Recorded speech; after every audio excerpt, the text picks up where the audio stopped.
Hello everyone, welcome back to the channel. In this video I'm going to create a straight and a step-to-step guide on how to find a probate list on PropStream.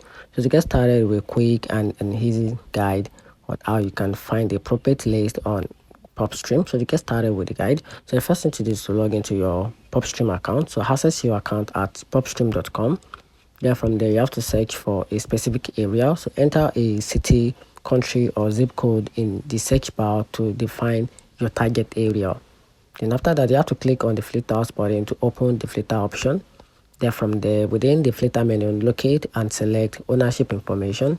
Then check the box labeled pre-probate.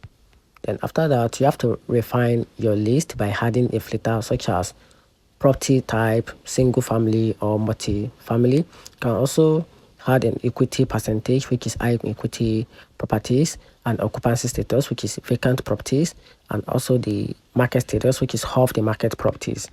And also you can, after applying a filters, then after that click apply to view match properties and save the list from selecting hard.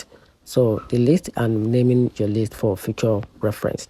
And after that you have to navigate to my properties to view save the list. Then from there you can export the list, skip trace for contact information, or initiate marketing campaign directly within the PropStream. And that's it. Find the video helpful, turn on the notification button and subscribe for more. Thanks.